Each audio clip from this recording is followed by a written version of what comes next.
Alors que la situation au Liban est extrêmement critique, la France déclare que le Liban est en danger de mort et une conférence internationale est organisée ce jeudi à l'initiative d'Emmanuel Macron.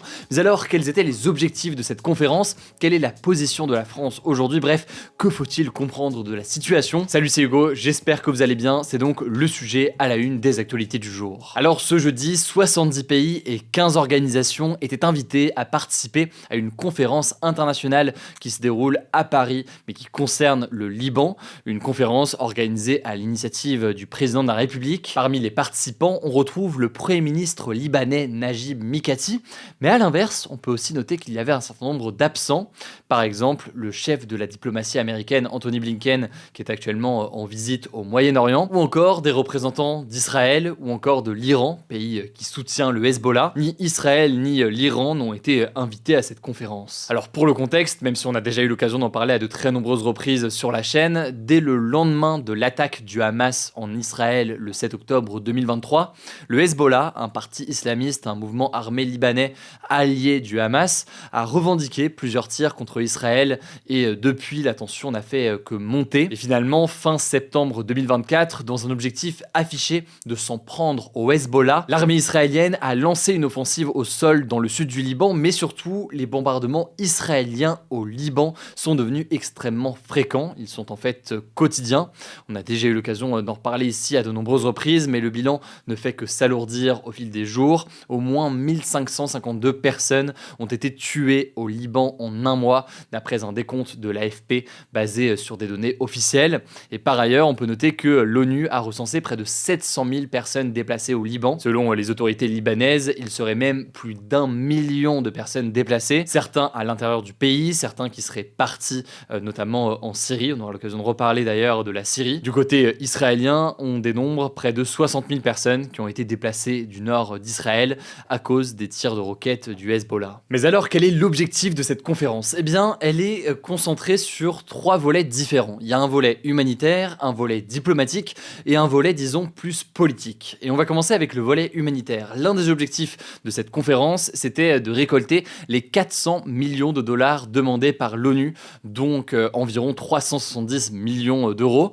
pour apporter une aide urgente en faveur des centaines de milliers de personnes déplacées par les bombardements israéliens au sud du Liban, mais aussi à Beyrouth. A noter qu'il y a un an, il y avait une conférence similaire à Paris toujours, mais pour aider la population à Gaza, une mobilisation, une conférence qui avait réussi à mobiliser près d'1 milliard de dollars. Alors finalement, la conférence a permis de récolter 1 milliard de dollars pour les Libanais et l'armée libanaise. Plus précisément, dans le détail, la communauté internationale a récolté 800 millions de dollars d'aide humanitaire et près de 200 millions de dollars pour l'armée. C'est ce qu'indique le ministre français des Affaires étrangères, Jean-Noël Barrot. Ça, c'est donc le volet humanitaire au vu de la situation critique sur place. Il y a aussi le volet diplomatique. En l'occurrence, le but, c'était de réaffirmer la nécessité d'un cessez-le-feu entre Israël et le Hezbollah, comme l'a indiqué le ministre français des Affaires étrangères, Jean-Noël Barrot, au micro de la radio RTL. Alors, en ouverture de cette conférence aujourd'hui, et alors que le Premier ministre israélien Benjamin Netanyahou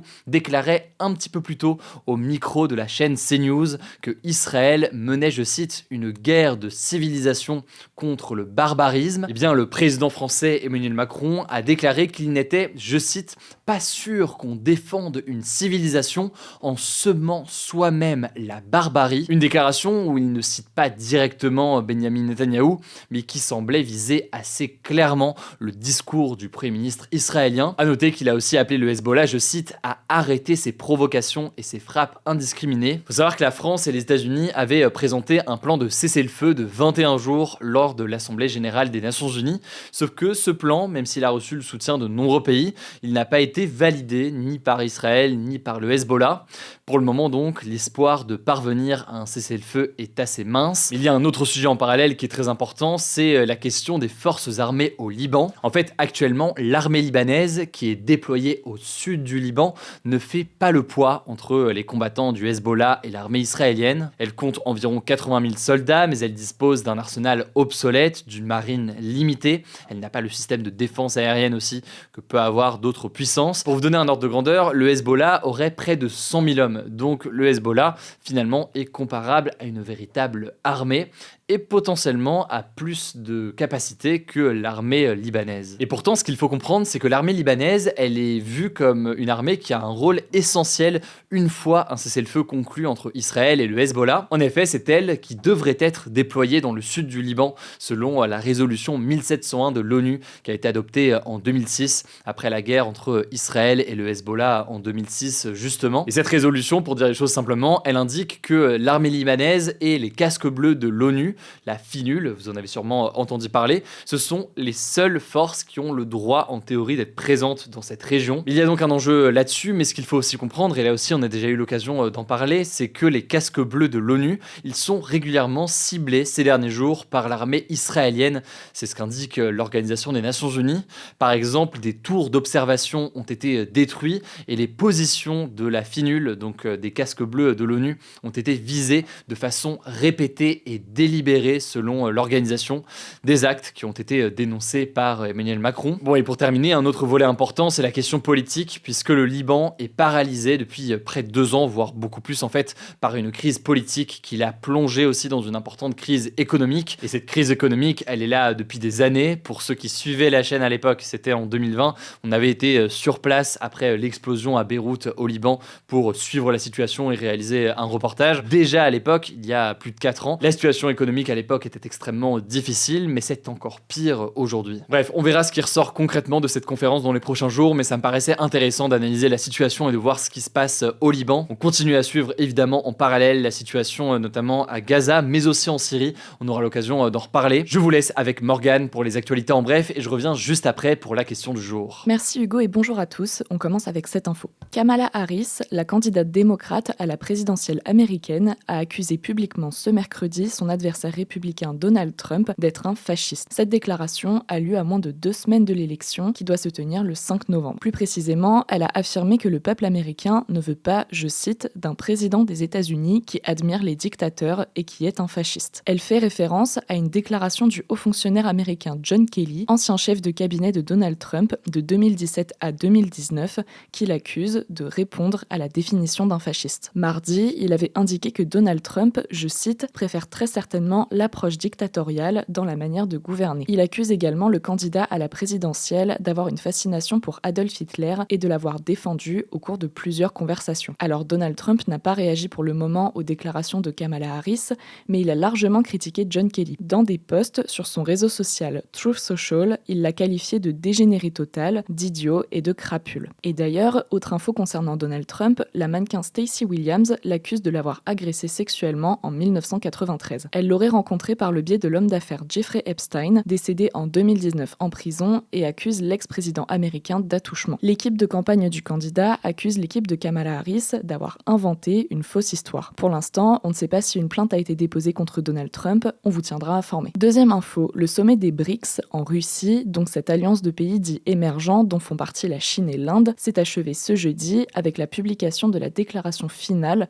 une sorte de compte-rendu de l'événement. Dans cette déclaration, les BRICS indiquent examiner la possibilité de mettre en place un système BRICS de paiement transfrontalier indépendant. En gros, ce serait un système de paiement entre les différents pays de l'organisation qui leur serait spécifique et leur permettrait de se détacher encore plus des pays occidentaux. À noter par ailleurs qu'au cours de ce sommet, plusieurs pays comme l'Iran ou la Chine ont appelé à cesser les combats au Proche-Orient, à Gaza ou au Liban par exemple, ou en Ukraine. Troisième info, 5 personnes ont été tuées et 22 ont été blessées ce mercredi après une attaque près d'Ankara, la capitale de la Turquie. L'attaque visait le siège de TUSAS, une entreprise nationale turque d'aérospatiale et de défense. Alors l'attaque n'a pas été revendiquée, mais 2 ministres turcs ont accusé le Parti des travailleurs du Kurdistan d'en être à l'origine. Parfois appelé le PKK, il s'agit d'une organisation politique et d'un mouvement armé kurde que les États-Unis et l'Union européenne considèrent comme une organisation terroriste. Pour le ministre de l'Intérieur turc Ali Yerlikay, je cite, « La manière dont cette action a été menée est très probablement liée au PKK ». Le ministre de la Défense, Yassar Gouler, a indiqué de son côté que le pays ne renoncera pas à les poursuivre jusqu'à ce que le dernier terroriste soit éliminé. Le président de la Turquie, Recep Tayyip Erdogan, qui se trouvait en Russie pour le sommet des BRICS, a dénoncé une attaque haineuse utilisant le terme de martyr pour parler des personnes mortes dans l'attaque. Quatrième info, les discriminations contre les personnes musulmanes sont en forte augmentation ces dernières années dans l'Union européenne, selon un rapport de l'Agence des droits fondamentaux publié ce jeudi. L'étude porte sur 13 pays européens, dont la France, et s'intéresse aux expériences vécues par les personnes de confession musulmane ces 5 dernières années. 47% d'entre eux indiquent avoir subi des discriminations durant ce laps de temps. Pour vous donner une idée, en 2016, le chiffre était de 39%. Selon l'étude, ces discriminations touchent en particulier les femmes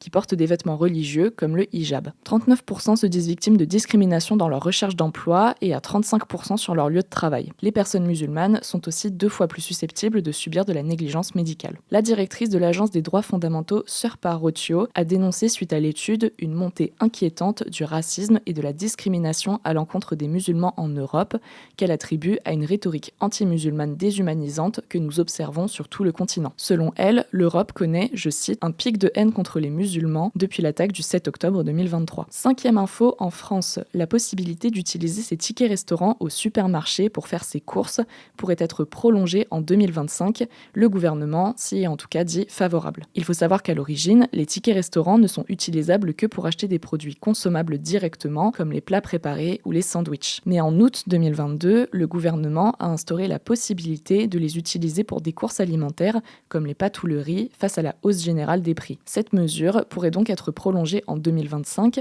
mais il faut savoir qu'elle ne fait pas l'unanimité. Thierry Marx, le président de l'Union des métiers et des industries de l'hôtellerie, affirme qu'elle leur a fait perdre plus d'1,5 milliard d'euros en un an. Alors de nouvelles mesures pourraient être mises en place pour les avantager, comme un plafond journalier d'utilisation plus bas en supermarché. On suivra ça. 6e info, le militant écologiste Paul Watson va rester en prison au Groenland jusqu'au 13 novembre. En fait, depuis juillet, donc lors de son arrestation, le Japon demande au Groenland de lui envoyer Paul Watson pour qu'il soit jugé là-bas et donc potentiellement condamné. Le Japon demande cette extradition depuis 2012 et accuse le militant d'être responsable de dommages et de blessures de navires baleiniers et de leur équipage. D'ici au 13 novembre, le Groenland devrait décider s'il accepte la demande du Japon. Et la détention de Paul Watson pourrait encore être prolongée après ça a été plusieurs fois le cas depuis son arrestation. En parallèle, ses avocats ont annoncé qu'ils allaient saisir l'ONU pour dénoncer une détention qu'ils considèrent comme arbitraire. Pour eux, le dossier sur la base duquel Paul Watson a été arrêté, je cite, ne tient pas debout et le mandat d'arrêt aurait dû être retiré du système Interpol depuis longtemps. Ce jeudi, son avocat a annoncé qu'il avait aussi demandé la nationalité française. Et enfin, dernière info, le mode vocal de l'intelligence artificielle ChatGPT est disponible depuis cette semaine en France. Lancée fin septembre, elle permet d'avoir une véritable conversation avec l'IA de façon fluide, qui peut notamment raconter des blagues ou traduire des conversations en direct. Malgré son lancement en France, elle ne reste accessible qu'aux abonnés payants de la plateforme pour le moment. Merci beaucoup Morgane. Alors la question du jour aujourd'hui, c'est la suivante, je vous la lis telle quelle. J'ai appris la situation critique de l'Est de la République démocratique du Congo. Il y a des milliers de morts, mais pourquoi n'en parlez-vous jamais?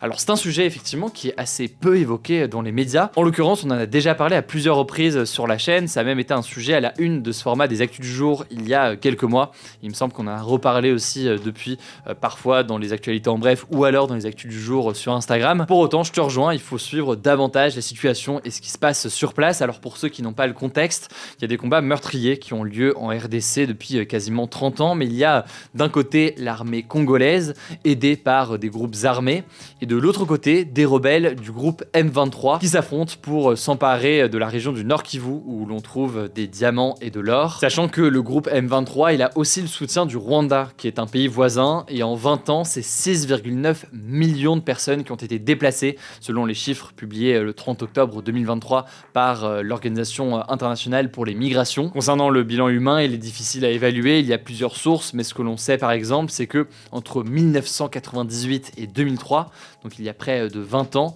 selon l'IRC, 5,4 millions de personnes avaient été tuées. Alors concernant les dernières informations, un cessez-le-feu est entré en vigueur le 4 août, mais les discussions entre la RDC et le Rwanda n'avancent pas vraiment. Et une nouvelle rencontre entre les deux pays qui est prévue le week-end prochain en Angola. Alors si jamais vous souhaitez en savoir plus, je vous mets des liens en description, mais surtout si jamais vous souhaitez qu'on en reparle à la une de ce format des Actus du jour dans les prochains jours, n'hésitez pas à nous le dire dans les commentaires. C'est tout en tout cas pour cette nouvelle vidéo. Prenez soin de vous, prenez soin de nos proches, et puis on se dit à demain pour une nouvelle vidéo.